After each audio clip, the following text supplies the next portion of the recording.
আসসালামু আলাইকুম ভাইরা, কি অবস্থা সবার? আমি তোমাদের সিফাত ভাই। আজকে আমরা পড়বো কেমিস্ট্রি চ্যাপ্টার 4 পিরিয়ডিক টেবিলের সব নলেজ বেসড কোশ্চেনগুলা, যেগুলো বোর্ডে খুব বেশি পরিমাণে আসছে। তাহলে চলো শুরু করা যাক। আমাদের ফার্স্ট কোশ্চেন হচ্ছে, what is called mass number? ঠিক আছে, আচ্ছা এটা কত জায়গায় আসছে দেখো, অনেক জায়গায় আসছে। এখানে আমাদের বলা আছে that total number of neutrons and protons present in the nucleus of an element is called mass number. আচ্ছা, মাস নাম্বারকে এভাবে এক্সপ্রেস করা হয়, আমি একটু এক্সপ্লেনেশন দিই তোমাদের। এটা হচ্ছে 23 11 Na, এইটা হচ্ছে আমাদের মাস নাম্বার 23। বুঝতে পারছি? এই 23 ভাই কেমনে আসলো? আমাদের 11টা প্রোটন আছে, আর হচ্ছে আমাদের 12টা নিউট্রন আছে, এই দুইটার সামেশন হইতেছে আমাদের মাস নাম্বার। বুঝতে পারছি? তাহলে এটা একটা অল্টারনেট নাম আছে, চলো ভাই সেই অল্টারনেট নামটা দেখি আমরা। অল্টারনেট নামটা কি? অল্টারনেট নামটা হচ্ছে নিউক্লিয়ন নাম্বার। Nucleon number. বুঝতে পারছি? হোয়াট ইজ নিউক্লিয়ন নাম্বার, যদি এভাবে কোশ্চেন আসে আমাদের অ্যান্সার একই হবে। ঠিক আছে, আমাদের 1 নাম্বার গেল। 2 নাম্বার হচ্ছে আমাদের what is element? The matter which when divided into smaller parts yields the same component is called an element. সোজা কথা, আমি একটা স্মলার অ্যাটমকে ভাঙতেছি, সেই অ্যাটমটাকে ভাঙার পর আমি যে ছোট ছোট পার্টিকেল গুলা পাইলাম, সেই পার্টিকেল গুলা যদি শুধুমাত্র সেই সেম এলিমেন্টের হয়, আলাদা কোনো কিছু না হয়, তাহলে এই পুরাটা আমরা যেটাকে ভাঙলাম সেটাকে আমরা কি বলবো? এলিমেন্ট। আর বেশি কিছু না, মেইন কথাটা এটাই। বুঝতে পারছি? আচ্ছা এটাও গেল, এটা খুব একটা বেশি আসে নাই, রাজশাহী বোর্ড 2024 আসছে। তারপরে চলো ভাই তারপরেটা আমরা যাই। 3 নাম্বার বলছে হোয়াট ইজ কল্ড মলিকিউল। দেওয়া আছে এখানে, if 2 or more than 2 atoms are bonded by a chemical bond then it is called molecule. আচ্ছা, এই কাজটাই তো আমরা, তাই না? বললো আমাদের হাইড্রোজেন একটা অ্যাটম, এর একটা অ্যাটম হাইড্রোজেন, আরেকটা অ্যাটম আমি অ্যাড করলাম হাইড্রোজেনের, এই দুইটা মিলে আমাদের তৈরি হইলো H2, যেটা যে কোনো ধরনের রিয়াকশনে আমাদের অ্যাটেন্ড করবে। বুঝতে পারছি? এই দুইটা অ্যাটম মিলে আমাদের তৈরি করলো হচ্ছে এই একটা মলিকিউল। তাহলে বুঝতে পারছি, সেজন্য লেখা if 2 or more than 2 atoms are bonded by a chemical bond। গেল তাইলে এটা। তারপরে ভাই আমাদের লেখা আছে কোনটা বলো? 4 নাম্বার কোশ্চেনটা। আমাদের 4 নাম্বার কোশ্চেন লেখা আছে হোয়াট ইজ আইসোটোপ। তাই না ভাই? অনেকবার আসছে, সবচেয়ে ইম্পর্টেন্ট এটা। দেখছো কতগুলো বোর্ডে আসছে? অনেকগুলো বোর্ডে আসছে। তাহলে দেখি এখানে কি কি লেখা আছে। Atoms that have the same number of protons but different mass numbers and neutron numbers are known to be isotopes. ভাই এটার এক্সাম্পল কি? হাইড্রোজেন 1 2 3, এগুলো সব হচ্ছে প্রোটন নাম্বার সেম। ঠিক আছে, এই তিনটার আইসোটোপস। এই তিনটার আইসোটোপস। আমি যদি মনে রাখতে যেতাম, আমি এভাবে মনে রাখতাম, সেম প্রোটন নং বাট ডিফারেন্ট নিউট্রন নং। নিউট্রন নং এর বদলে আমরা লিখতে পারি মাস নং is known as one's isotope to another. বুঝতে পারছি? এটাই হচ্ছে আমাদের মেইন দুইটা কিওয়ার্ড, এর বাইরে আর কোনো কিওয়ার্ড নেই। ওকে, তাহলে আমাদের 4 নাম্বার গেল। ঠিক আছে, চলো তাহলে আমরা 5 নাম্বার দেখি। 5 নাম্বার আমাদের কি বলা আছে? What is called symbol. এটা খুব ইম্পর্টেন্ট, এটা অনেকবার আসছে। আচ্ছা, এর চেয়ে বেশিবার আসছে।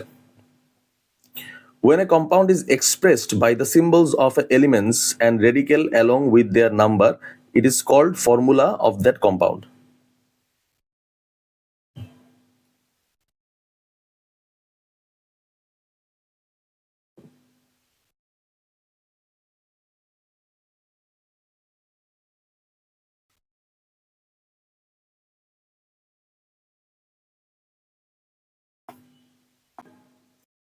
আচ্ছা, আমাদের এবারে কোশ্চেনটা হচ্ছে what is electronegativity.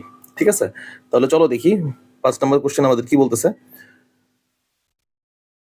The relative tendency of an atom two attract shared electron. আচ্ছা, এইখানে 3টা পয়েন্ট আছে। হ্যাঁ, টেন্ডেন্সি টু অ্যাট্রাক্ট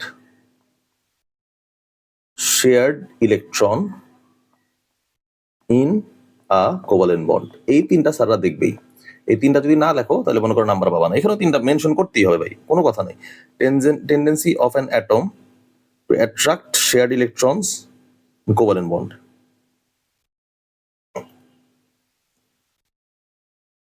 ঠিক আছে, তাহলে আমাদের 5 নাম্বার কোশ্চেন এটাই গেল। 6 নাম্বার কোশ্চেন কোনটা? Water inert gases. আচ্ছা, water inert gases.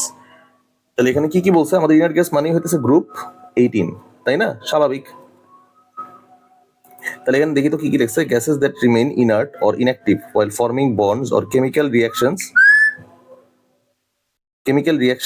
are known as inert gases. Example, সোজা কথা, those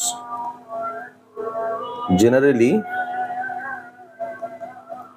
don't form bonds. Sorry, bonds লিখতে হবে।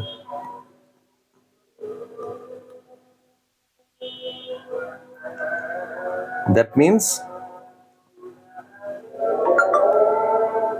which last shell is fulfilled by 8 electrons. ঠিক আছে, তাহলে আমাদের এই দুইটার মধ্যে আমাদের এটা লিখতেই হবে। 1 নম্বর যেটা দিলাম পয়েন্ট, সেটা লিখতে হবে, মাস্ট, অব্লিগেটরি। এটা কোনো মানে অল্টারনেট ওয়ে নাই।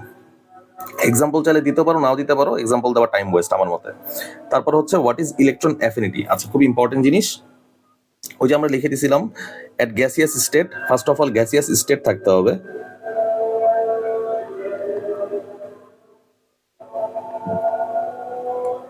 One mole of electrons penetrate করতে হবে। If one mole of electrons needs to be penetrated, convert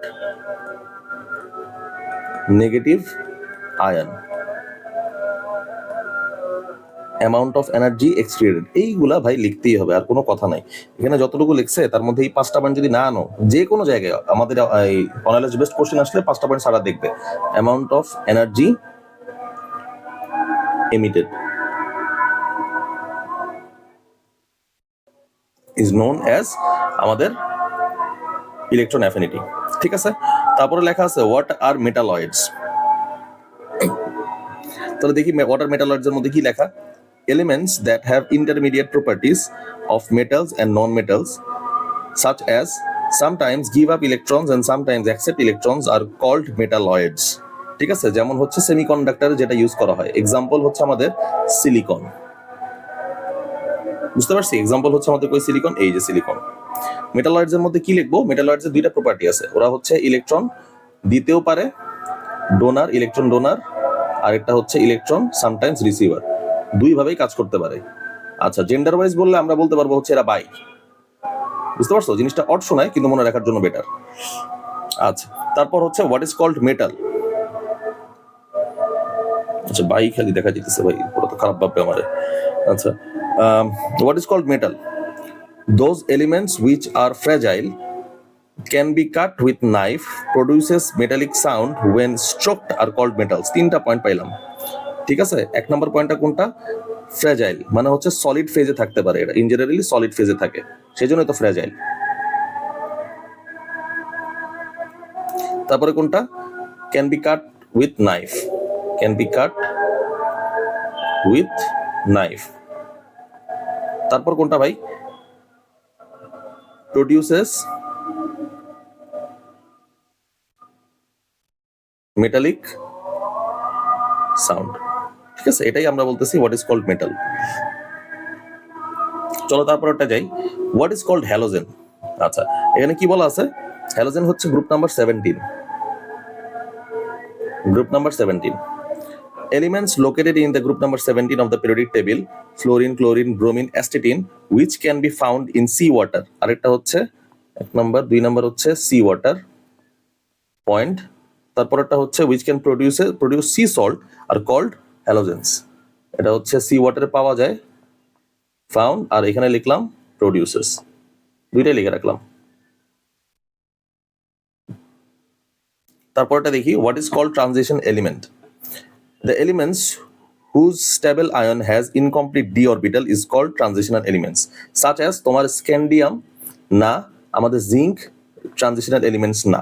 তো তোমরা একটু বড় হয়ে শিখবা। আমাদের তাহলে ট্রানজিশনাল এলিমেন্টস কোনটা? Titanium, vanadium, chromium, manganese, Fe, cobalt, nickel, copper, এরা সবাই হইতেছে আমাদের ট্রানজিশনাল এলিমেন্টস। তাহলে ভাই আমাদের স্ক্যান্ডিয়াম থেকে জিঙ্ক পর্যন্ত আমাদের তাহলে এটাকে কি বলা হয়? এটাকে বলা হয় হচ্ছে ডি ব্লক এলিমেন্ট। কিন্তু ট্রানজিশনাল এলিমেন্টস স্ক্যান্ডিয়াম থেকে জিঙ্ক না। বুঝতে পারছি? সেজন্যই আমাদের লিখছে। দেখো তো ভাই এইখানটায় যাদের স্টেবল আয়ন এর ইলেকট্রনিক কনফিগারেশন D1 থেকে 9 থাকে, তার মানে আমি এখানে লিখি, এখানে জায়গা যেহেতু আছে, স্টেবল আয়নের electronic configuration, stable ion electronic configuration config আমার থাকবে কি? কনফিগ আমার থাকবে D1 থেকে 9 পর্যন্ত। বুঝা গেছে? আচ্ছা, ভেরি গুড। তারপরে চলো আমাদের what is called octet rule of Newland, John এয়ার নিউল্যান্ড। আচ্ছা, এখানে হইতেছে এইথ এলিমেন্টের তোমার প্রপার্টিজ মিল থাকবে। কি মিল থাকবে? প্রপার্টিজ মিল থাকবে। এখন তোমার ইদার হতে পারে প্রপার্টিজটা তোমার ফিজিক্যাল, ইদার হতে পারে তোমার কেমিক্যাল। এটাই ঘুরায় পেঁচায় লিখবে, দেখো। ঠিক আছে? জন এয়ার নিউল্যান্ডের তোমার octet rule. If the elements are arranged according to their atomic mass important, then similarly in property is seen every 8 element, which is known as octet theory in the periodic table. বুঝতে পারছি? আমাদের এটা লেখা better. Every 8th element properties are same. It might be physical or chemical properties. বুঝতে পারছি? আর এখানে একটু better লিখছে, সেটা হচ্ছে অ্যাটমিক মাস অনুযায়ী তুমি যদি সাজায় ফেলো পুরো পিরিয়ডিক টেবিলটা, এটা হচ্ছে প্রিভিয়াস পিরিয়ডিক টেবিলের এক্সপ্লেনেশন আর ডেফিনেশন। বুঝতে পারছি? এটা পরের কোশ্চেন হচ্ছে আমাদের what is Mendeleev's periodic law. ঠিক আছে? তাহলে আমরা এখানে লিখবো Mendeleev's periodic law states the physical and chemical properties of elements return periodically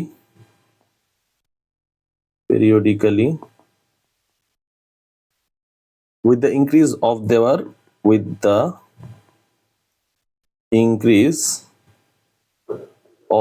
their atomic mass. এখানে কিওয়ার্ড লাইন কোনটা ভাই? এখানে হচ্ছে আমাদের ইম্পর্টেন্ট লাইন হচ্ছে অ্যাটমিক মাস, আর হচ্ছে physical and chemical properties periodically যে চলে। ঠিক আছে? এই দুইটাই সোজা কথা। অ্যাটমিক মাস অনুযায়ী আমাদের পিরিয়ডটা আর গ্রুপটা হচ্ছে তোমার আলাদা আলাদা ভাবে সেকশন ওয়াইজ ডিভাইড করা হয়েছে। ঠিক আছে? সাজানো হয়েছে, সোজা কথা, রিঅ্যারেঞ্জ করা হয়েছে। এত কিছু না বলে রিঅ্যারেঞ্জ করা হয়েছে। আচ্ছা, এখান থেকে সেম একটা কোশ্চেন আছে। ঠিক আছে? সেই সেম কোশ্চেনটা কি আমাদের ভাই? Write down the modern periodic law. Write down the modern periodic law. ঠিক আছে? এটা কি? একই জিনিস। the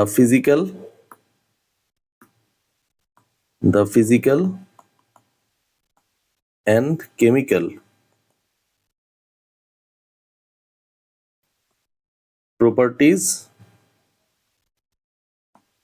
of elements are a periodic function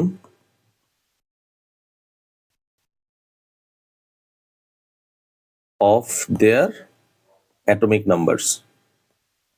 এটা ডিপেন্ডস, কার উপর ডিপেন্ড করে তৈরি করা হয়েছে? এটা হচ্ছে হেনরি মোজলে, 1913 এর হেনরি মোজলের উপর। ঠিক আছে? অ্যাটমিক নাম্বারস লিখে নিই এটা। বুঝতে পারছি? তার মানে আমাদের মডার্ন পিরিয়ডিক লটা কি? শুধুমাত্র একটাই চেঞ্জ, অ্যাটমিক নাম্বার অনুযায়ী আমাদের ফিজিক্যাল অ্যান্ড কেমিক্যাল প্রপার্টিসটা হচ্ছে রান করবে, পিরিয়ডিক্যালি রান করবে। ঠিক আছে? তাহলে আমরা দেখলাম হইতেছে মেন্ডেলিভস পিরিয়ডিক ল, আর এটা দেখলাম হচ্ছে মডার্ন পিরিয়ডিক ল। চলো ভাই তারপরের কোশ্চেন আমরা যাই। দুইটাই অনেকবার করে আসছে। এটাও 5 স্টার, এটাও 5 স্টার। 5 স্টার মানে হচ্ছে 4 থেকে 5টা বোর্ডের উপরে আসছে আর কি। হ্যাঁ, আচ্ছা, তারপরে কি লেখা আছে? What is coinage metal? এখানে আমরা লিখবো হচ্ছে গ্রুপ 11 এ বিলং করে, গ্রুপ 11 বিলং করে। কারা কারা? আমাদের হইতেছে কপার, সিলভার আর গোল্ড। ঠিক আছে, এই তিনটাকেই আমরা বলতেছি কয়েনেজ মেটাল। তার মানে গ্রুপ 11 বিলং করে আর এই তিনটা এলিমেন্টকে আমরা বলতেছি কয়েন মেটাল। আচ্ছা ভাই, কয়েনেজ মেটালের নাম শুনে কি বুঝতেছো? কয়েনেজ মেটাল থেকে আমাদের হচ্ছে কয়েন প্রডিউস হয়, যেটা হচ্ছে আমাদের কারেন্সি এক্সচেঞ্জের ক্ষেত্রে কাজে লাগে। বুঝতে পারছি? এটাও 5 স্টার, এটাও অনেক বোর্ডে আসছে আমাদের। What is coinage metal?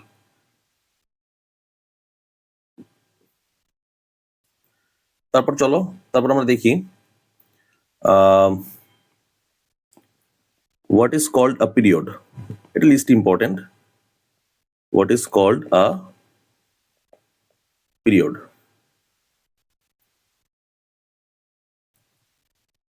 The rows extending from left to right of a periodic table are called period. বুঝতে পারছি? এবার দেখবো হচ্ছে আমরা আয়োনাইজেশন এনার্জি। ঠিক আছে, আমাদের নেক্সট কোশ্চেন হচ্ছে আয়োনাইজেশন এনার্জি। দাঁড়াও একটু শর্ট আউট করে নেই। কোথায় জানি আমাদের ইলেকট্রন অ্যাফিনিটি লিখছিলাম, হ্যাঁ পাইছি। এই যে এখানে আমাদের ইলেকট্রন অ্যাফিনিটি লিখছি না আমরা। আমরা এখন দেখবো হচ্ছে আয়োনাইজেশন এনার্জি কোনটা। ঠিক আছে, তাহলে দেখো তো, আয়োনাইজেশন এনার্জি মানে হইতেছে আমাদের গ্যাসিয়াস স্টেটে থাকবে 1 মোল ইলেকট্রন নিয়ে আমরা কাজ করব। সেখান থেকে if 1 mole electron it's needs to be penetrated, না এখানে পেনিট্রেটেড বাদ দিয়ে আমরা লিখবো রিমুভড। ঠিক আছে, আমরা 1 মোল ইলেকট্রন বাইর করব। 1 মোল ইলেকট্রন বাইর করতে আমাদের যে পরিমাণ এনার্জি লাগবে তাকে আমরা বলতেছি আয়োনাইজেশন এনার্জি। ঠিক আছে, পেনিট্রেটেড কেটে দিলাম, রিমুভ লিখলাম। কোনটা কোনটা চেঞ্জ হবে সেটা বলতেছি। তারপরে কি, টু কনভার্ট নেগেটিভ আয়ন লেখা আছে, এটা কেটে দিলাম, এখানে হবে হচ্ছে পজিটিভ আয়ন। আমাদের একটা ইলেকট্রন আমরা যদি টান দিয়ে বের করে ফেলি তখন আমাদের অবশ্যই সেটা পজিটিভ আয়ন চার্জে ডিভাইড হয়ে যাবে, তাই না? স্বাভাবিক। আর এখানে আমাদের অ্যামাউন্ট অফ এনার্জি এমিটেড না, অ্যামাউন্ট অফ এনার্জি নিডেড, আমাদের কতটুকু শক্তির প্রয়োজন হবে সেটা লাগবে। তাহলে আমাদের কি কি চেঞ্জ হলো ভাই? আমাদের গ্যাসের স্টেট সেম থাকলো, 1 মোল অফ ইলেকট্রন সেম থাকলো। If 1 mole of electron it needs to B removed to convert the substance into positive ion, amount of energy is needed is known as ionization energy. শেষ। এই 5টা point ইএ আর ionisation energy খুবই important ভাই। এটা দুইটা parallel, বুঝতে পারছি? একটা মুখস্থ করলে আরেকটা ইজি হয়ে যায়। তাহলে এটাই হচ্ছে আমাদের পিরিয়ডিক টেবিলের সব নলেজ বেসড কোশ্চেন, মোটামুটি এখান থেকে আসবে। আরো কিছু ইম্পর্টেন্ট কোশ্চেন আছে আমাদের এখানে, যেমন হচ্ছে আমাদের আর্জেন্টাম। ঠিক আছে, যেটা ল্যাটিন নাম আছে। আর্জেন্টামকে আমরা সিলভার বলতেছি। ঠিক আছে, এটাকে কিভাবে সিলভারকে কিভাবে এক্সপ্রেস করা হয়? অ্যান্সার হচ্ছে আর্জেন্টাম। আবার আমাদের টাংস্টেন,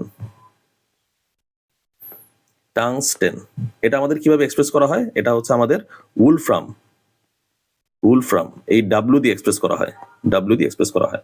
আবার আমাদের অনেক কোশ্চেন আছে যে হচ্ছে আর্সেনিক। ঠিক আছে, আমাদের কত নাম্বার এলিমেন্ট? 33 number element. বুঝতে পারছি? এগুলা হচ্ছে পিরিয়ডিক টেবিল। তোমরা যদি কিছু আমাদের পিরিয়ডিক টেবিলের প্রপার্টি আছে, মানে নাম্বার আছে, সেই নাম্বারগুলো ঠাড়া মুখস্থ করবা। ঠিক আছে, তাহলে বুঝতে পারবা আলটিমেটলি। আচ্ছা দাঁড়াও, তোমাদের দেখাই দিই কোন কোনগুলা এখানে পড়তে হবে। আচ্ছা, এখানে আমরা পুরো পিরিয়ডিক টেবিলটা আনলাম। ঠিক আছে, পিরিয়ডিক টেবিলের মধ্যে আমাদের কোনটা কোনটা ইম্পর্টেন্ট চলো দেখে নিই। আমাদের এখানে দাগ দিয়ে দিই। ঠিক আছে, এখানে 33 আর্সেনিক ইম্পর্টেন্ট, হ্যাঁ। আর হচ্ছে ফসফরাস, সালফার, ক্লোরিন, আর্গন 20 পর্যন্ত আমাদের মুখস্থ রাখা লাগবে। 30 পর্যন্ত মুখস্থ রাখলে বেটার। ঠিক আছে, চলো 30-এর বাইরে যেগুলো লাগবে আমাদের, মলিবডেনাম কই, এই যে 42, এটা হচ্ছে এক্সেপশনাল ইলেকট্রনিক কনফিগারেশন, এটা মাঝে মধ্যে দিয়ে দেয়। তারপর হচ্ছে প্যালাডিয়াম, এটাও আমাদের ইম্পর্টেন্ট। এজি 47, এটাও আমাদের ইম্পর্টেন্ট। তারপরে হচ্ছে আমাদের আয়োডিন কই 53, এটাও আমাদের ইম্পর্টেন্ট। আর এখানটায় আমাদের বেরিয়াম দরকার নাই। উলফ্রাম 74, এটাও আমাদের ইম্পর্টেন্ট, হ্যাঁ। প্ল্যাটিনাম 78, প্ল্যাটিনাম এটাও ইম্পর্টেন্ট। অরাম 79, এটাও ইম্পর্টেন্ট। বিসমাথ, পোলোনিয়াম, অ্যাস্টেটিন দরকার নাই। আর এখান থেকে এই পর্যন্তই হবে। আর ল্যান্থেনাইট গ্রুপের ফার্স্ট এলিমেন্ট হচ্ছে আমাদের LA, এটা হচ্ছে 57 নাম্বার এলিমেন্ট। এই কয়েকটা যদি তোমরা মুখস্থ করতে পারো তাহলে আমরা মনে হয় আর কোনো ঝামেলা হবে না। বুঝতে পারছি? এইখান থেকে আসে হচ্ছে আমাদের ইলেকট্রনিক কনফিগারেশন আসে, যেগুলো দাগাইলাম আমি তোমাদের জন্য। ইলেকট্রনিক কনফিগারেশন দেখবা। আরেকটা দেখবা হচ্ছে তোমাদের, এটা হচ্ছে ল্যাটিন নেম যেগুলোর আছে, ল্যাটিন নেম সেটা আসতে পারে, ল্যাটিন নেম। আরেকটা এখানে দেখবা, সেটা কি জানো?